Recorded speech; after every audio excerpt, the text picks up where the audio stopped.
Hello everyone, welcome back to Study Room. This is our video lecture number 2 for this chapter number 1 of class 8 mathematics, and in this video we are going to learn about the other properties of rational number. So we have studied about some of the properties of rational number in the previous video, and now we'll learn about the other properties as well. Let's go to the next slide. The first one is the identity for the addition of rational numbers. So which is the identity? Which is the additive identity? 0 is known as the identity for the addition of rational numbers. It is the additive identity for integers and whole numbers as well. So why is 0 known as the identity for the addition of rational numbers? This is because if we add 0 to any number, say for example a, which is a rational number, a where a is a whole number, we get a plus 0 equals to 0 plus a, that is again equal to the same number a. If we add 0 to any integer, say for example we have b, that is an integer, and we add 0 to b, or we add b to 0, what do we get? We get p. And again, if we add 0 to any rational number, say for example c, if we add 0 to c or we do add c to 0, we get the same number, same rational number c. So that is why 0 is known as the additive identity. What's written in the next slide is the multiplicative identity for rational numbers. So we have concluded that 0 is the additive identity. But what is the multiplicative identity? 1 is called the identity for the multiplication of rational numbers. Why is that? Because when you multiply any rational number with 1, you get back the same rational number as the product. That is, if we multiply any rational number with 1, what answer will we get? We'll get again the same rational number that we have multiplied with 1. So that is why 1 is called the multiplicative identity. It is the multiplicative identity for integers and whole numbers as well. So 1 is not just the multiplicative identity for rational numbers, but it is also the multiplicative identity for all the integers as well as whole numbers. Now let's just see, take for an example, here a is a whole number and we multiply 1 with a, or we multiply a with 1, we are getting a again. Again, if b is an integer, 1 multiplied by b equals to b multiplied by 1, that is equal to b, sorry. And if c is a rational number and we multiply 1 with c, or we do c multiplied with 1, we get the answer c, the same rational number. That is why we say that 1 is the identity for multiplication. Negative or additive inverse of a number. For a rational number a by b, say we have a rational number a by b, this is obvious that a by b plus minus of a by b equals to minus of a by b plus a by b, and the answer will be equal to 0. So that is why we say that minus a by b is the additive inverse of a by b. So what is the additive inverse of a by b? Minus a by b is the additive inverse of a by b. This is because if we add these two numbers, the answer that we get is the additive identity. What is our additive identity? That is 0. So that is why we conclude that minus a by b is the additive inverse of a by b, or we can say that a by b is the additive inverse of minus a by b, both the ways. So let's just take an example, 2 plus minus of 2, or minus 2 plus 2, both are equal to 0. So we say that 2 is the negative or the additive inverse of minus 2 and vice versa. We can say that 2 is the negative or additive inverse of minus 2, or we can say that minus 2 is the negative or additive inverse of 2, both the ways, okay? Now in the case of, just take a rational number, that is 2 by 3. If we add minus 2 by 3 to 2 by 3, or if we add 2 by 3 to minus 2 by 3, we are getting the same answer, that is 0. So that is why we say that 2 by 3 is the negative or the additive inverse of minus 2 by 3, and minus 2 by 3 is the negative or the additive inverse of 2 by 3. Let's come to the reciprocal inverse, or we say multiplicative inverse. A rational number c by t is called the reciprocal or multiplicative inverse of another non-zero rational number a by b if When is a number called the multiplicative inverse of another rational number? When we multiply both these rational numbers and we get the answer as 1, then the number is known as the multiplicative or the reciprocal inverse of the other number. So in this case, we can say that A by B is the multiplicative or the reciprocal inverse of C by D, or C by D is the multiplicative or the reciprocal inverse of A by B, because when we multiply both these numbers, the answer that we get is 1. Let's take an example. In example this, we have to multiply 21 by 8 into 88 by 21 to get 1. Therefore, we can say that 21 by 8 is the reciprocal of 8 by 21, or we can say that 8 by 21 is the reciprocal of 21 by 8.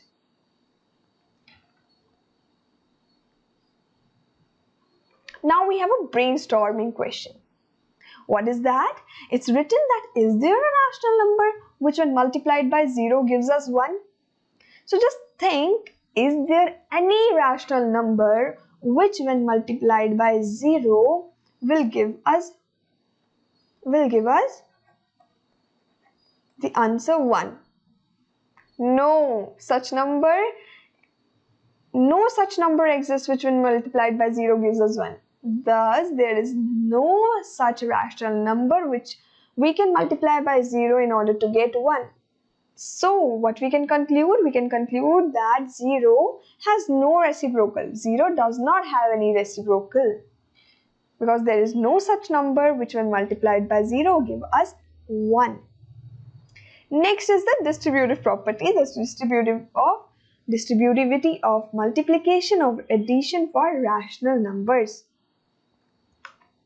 We can say that for all rational numbers A, B and C, A into B plus C equals to A just get distributive over this addition. That is A multiplied by B plus A multiplied by C. Again, in this case, A get distributive over this subtraction. So it will be A multiplied by B minus A multiplied by C. In this example, let numbers be minus 3 by 4, 2 by 3 and minus 5 by 6. So minus 3 by 4 into 2 by 3 plus minus 5 by 6 will be equal to minus 3 by 4 will be getting distributed to both these numbers. So minus 3 by 4 into 2 by 3 and then plus minus 3 by 4 into 5 by 6. So this will be equal to this thing. This property is known as distributivity of multiplication over addition for which numbers? Rational numbers. So we get having an example here. Example number 3, we need to write the additive inverse of the following numbers. So what are the additive inverse of these two following numbers? The first number is minus 7 by 19. So what will be the additive inverse of minus 7 by 19? Any such number which when added to 7 by 19 gives us 0 will be said the additive inverse of this number. So if we add 7 by 19 to this number, what do we get? The answer is 0. So we can say that this number 7 by 19 is the additive inverse of minus 7 by 19. Again, in the case, just similarly, in this second example, we are given 21 by 112. What will be its additive inverse? Its inverse will be minus 21 by 112. Why so? Because if we add minus 21 by 112 to this number 21 by 112, the answer that we get will be 0. So we say that this is the additive inverse of this number. Minus 21 by 112 is the additive inverse of this 21 by 112. What is our next example? Example number 4. We need to verify that minus x is the same as x for these two numbers. First of all, we have x as 13 by 17.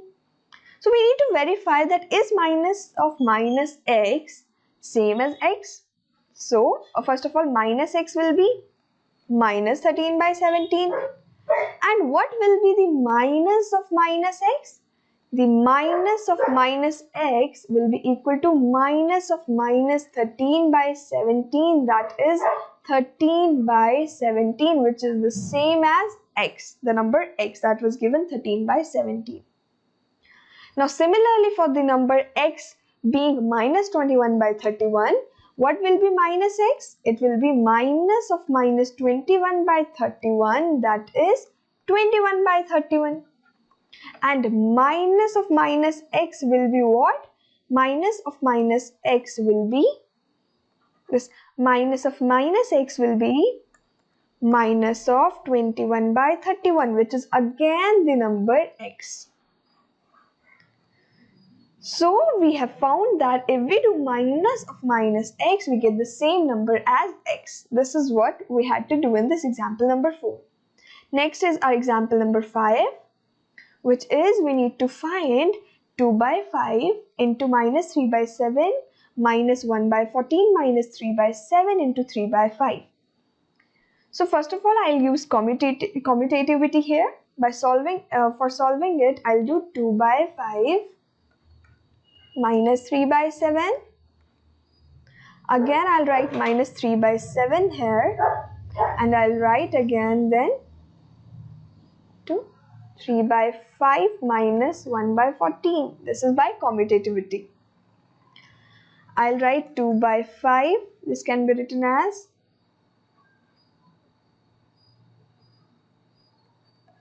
plus minus 3 by 7 into 3 by 5 minus 1 by 14. Now I'll be using distributive property and I'll write minus 3 by 7 is getting distributed over 2 by 5 plus 3 by 5 and then minus 1 by 14. This is by distributivity. So I'll solve this number, that is 2 by 5 plus 3 by 5. The answer will be this, that is the answer will be 1 minus 1 by 14, which is nothing but equal to minus 3 by 7 minus 1 by 14, that is equal to, the LCM will be 14, it will be minus 6 minus 1, that is, the answer here is going to be, the LCM will be 14, here it will be 2, 2, 3 are 6, minus 6 and minus 1, that is minus 7 by 14. That is, the answer is minus 1 by 2. So we get the answer as minus 1 by 2. This is how we go about solving this example. Our next topic, so we have our next topic in this video lecture, that is the representation of rational numbers on the number line. So how do we represent the rational numbers on the number line? See, if we have these natural numbers, these will be represented as, in the number line as 1, 2, 3, 4, 5 and 6. The line extends indefinitely only to the right side of 1. Yes, because we have natural numbers starting from 1 up to infinity. So the line will go to the right side of 1 and it will go indefinitely till infinity. Like, does not have any end. Similarly, in the case of whole numbers, here it will go to the right side but of 0 because we have whole numbers starting from 0 going till infinity. So the line extends indefinitely to the right but from 0 in the case of whole numbers. In the case of integers, what happened that we have 0, we have positive numbers and we have negative numbers. So here the line extends indefinitely on both the sides. Here we have our positive infinity, or we can say minus infinity here. So the line goes indefinitely to both the sides of 0, that is to the right side as well and to the left side as well. That is how we represent integers on the number line. Next up is representation of rational numbers. How do we represent rational numbers on number line? The line extends indefinitely on both sides, but you can now see the numbers between these integers as well. So what happens in the case of rational numbers? The same as integers, that the line extends to both the sides of 0. But now in the case of rational numbers, we can also see the numbers that are between these integers, that are between these numbers like 0, minus 1 or 0, 1, 1, 2. We can see these numbers as well. Now, the first of the equally spaced points that divides the distance between 0 and 1 into 3 equal parts can be labeled as 1 by 3. See, here we have 0 and what will be this 3 by 3? This 3 by 3 is going to be 1. So, 1 by 3, 2 by 3 and 3 by 3, these are the rational numbers. We can say 1 by 3 and 2 by 3 are the two rational numbers that exist between 0 and 1. 3 by 3 equals to 1. The point to be labelled is twice as far from and to the right of 0 as the point labelled 1 by 3. So it is 2 times 1. So it is 2 times 1 by 3, that is 2 by 3. This point is 2 times 1 by 3, that is this will be 2 by 3. This is 1 by 3 and 2 times this number will be 2 by 3. 3 times this number will be 3 by 3, that we can write as 1. 1 is the same as 3 by 3. That is how we represent rational numbers on a number line. In a rational number, the numeral below the bar, that is the denominator. The number, in the case p by q, this number q that is below the bar is known as the denominator, and it tells us the number of equal parts into which the first unit has been divided. And the numeral above the bar is known as the numerator, and it tells us how many of these parts are to be considered. Just in this case, see, we have this number 0 and we have this number 1 to the right of 0. Here we are dividing it into 8 parts. 1 can be written here as 8 by 8 as well. So here it is divided into 8 parts, which are written as 1 by 8, 2 by 8, 3 by 8, 4 by 8, 5 by 8, 6 by 8, 7 by 8, and 1 can be written as 8 by 8 as well. There are 8 equal parts between 0 and 1. Therefore, first part will be equal to 1 by 8. Second part will be the double of 1 by 8, that is 2 by 8. Third part will be triple of 1 by 8, and similarly it goes till 8 by 8, that is 1. 1 is seen as 8 by 8. Now in this example, we have to write the rational number for each point labelled with a letter. So we have some alphabets given here, A, B, C, D, E. In the first example, we need to write what is the rational number of these labelled points. So since we see that here the numbers are divided as 5, 5, 5, what will be this number then? It will be 1 by 5. Easily we can see that. This is double of this, therefore it is 2 by 5, 3 by 5. What will be B? It will be 4 by 5. What will be C? It will be 5 by 5, or we can say 1.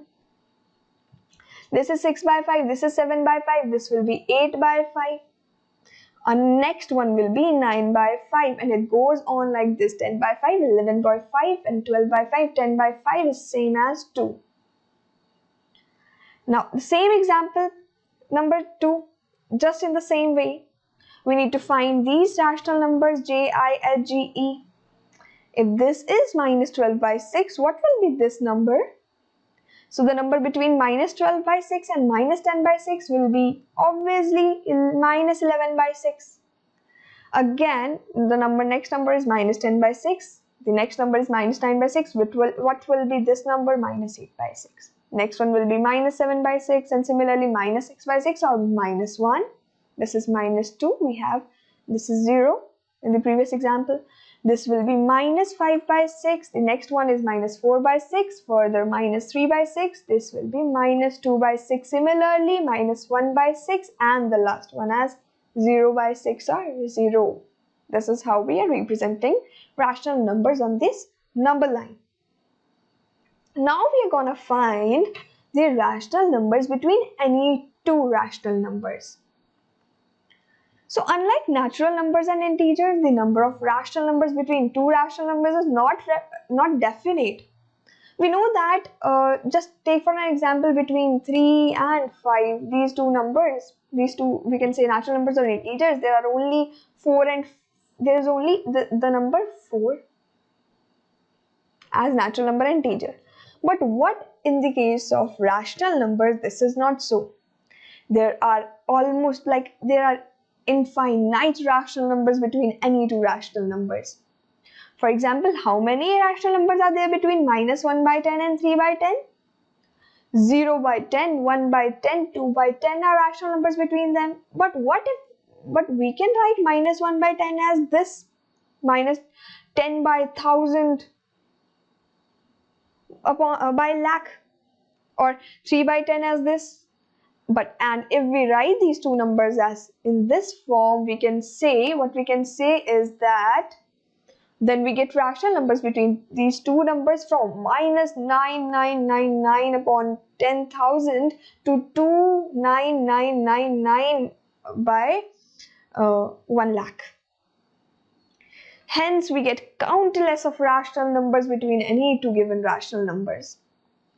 This will be more clear after this example. We need to write any three rational numbers between minus 2 and 0.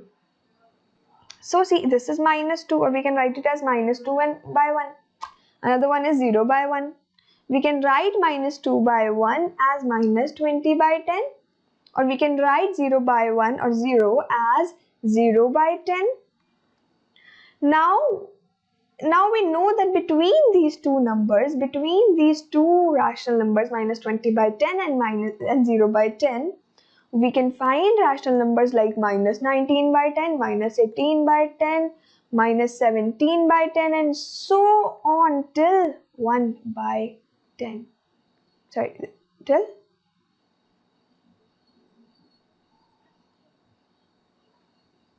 this. Right? So we can find all these other rational numbers that will be lying between these two rational numbers, minus 20 by 10 and 0 by 10, or we can say between minus 2 and 0. So you can write any three rational numbers from all these rational numbers. All will be lying between minus 2 and 0. The next example, we need to find any 10 rational numbers between minus 5 by 6 and 5 by 8. So what are the two rational numbers that we have here? One is minus 5 by 6 and the other one is 5 by 8. First of all, we need to make the denominators of both these numbers equal. So we'll be multiplying this by 4. We'll get minus 20 by 24. And if we multiply this number by 3, we'll get 15 by 24. Now we can say that minus 20 by 24 is same as the minus 5 by 6 number, and 15 by 24 is same as the number 5 by 8. Now we need to find numbers between these two rational numbers. We know that minus 19 by 24, minus 18 by 24, minus 17 by 24, and so on till 14 by 24 are going to lie between these two rational numbers. So you can write any 10 rational numbers from all of these rational numbers, and all those 10 rational numbers will be lying between these two numbers, that is between minus 5 by 6 and 5 by 8. So that is how we go about finding any number of rational numbers between two rational numbers. Next is find example number 8, that is find a rational number between 1 by 4 and 1 by 2. So see, one number is 1 by 4, the other one is 1 by 2. We need to find only one rational number between these two numbers. We know that the midpoint, what do we know? We know that the midpoint of these two numbers is going to lie between these two numbers. Like if we have, say 5, if we have, say 1 and 5, right? 1 and 5, the midpoint of these two numbers, that is 2.5, it will lie between these two numbers. Similarly, in this case, we have 1 by 4 and 1 by 2. We know that the midpoint or the mean of these two numbers will be lying between these two numbers. So let's just find the midpoint or the mean of these two numbers. That will be 1 by 4 plus 1 by 2 divided by 2. What will it be equal to? 4 plus 2 divided by 2. That is, what do we get? 3 by 8. So we can conclude that this is a rational number that is going to lie between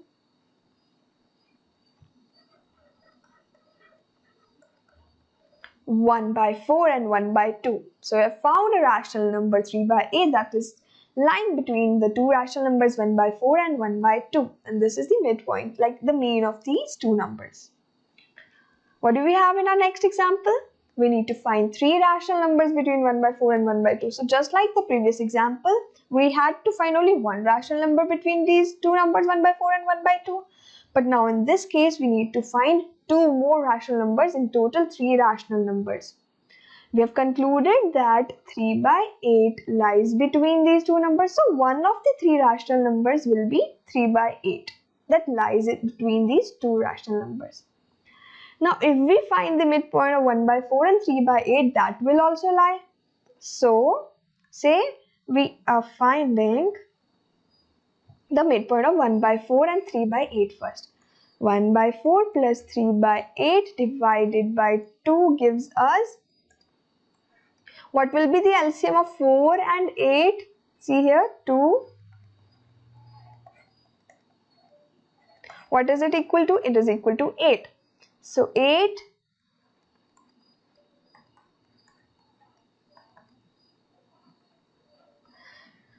5 by 16. So we can say that this 5 by 16 lies between what? It lies between 1 by 4 and 3 by 8. Will also lie between 1 by 4 and 1 by 2 similarly. Now we need to find any like the midpoint or the mean of the numbers 3 by 8 and 1 by 2. So 3 by 8 plus 1 by 2 when divided by 2 gives us again the LCM. Now in this case, what will be the LCM of 2 and 8? It will be again 8. 8. This is being divided by 2. It will be 7 by 16. So what do we say? That 7 by 16 is nothing but the midpoint of 3 by 8 and 1 by 2. So I'm writing it here. 1 by 4, 5 by 16, because 5 by 16 is the midpoint of these two numbers 1 by 4 and 3 by 8. And when we tried finding the midpoint of 3 by 8 and 1 by 2, what did we get? We get 7 by 16 between these two numbers. So we have found, see here, we have found three rational numbers that are lying between 1 by 4 and 1 by 2. So what are those three rational numbers? These three rational numbers are nothing but 5 by 16, 3 by 8 and 7 by 16. This is 7 by 16. So how did we find it? We just tried finding out the midpoint, so the mean of the two numbers, and then we were able to find out all the three rational numbers. So this was all about this topic as well. What did we study in this whole video? First of all, we studied the other properties of rational numbers. Then we studied about the identity, the multiplicative identity, the additive identity, and then also about the inverse additive and multiplicative inverse. Then we tried finding out the representation of rational numbers on number line, and finally we did some of the examples related to this topic only. So this was all about the topic. Let's just connect in the next video of this chapter. Till then, have a good day. Take care. Bye bye.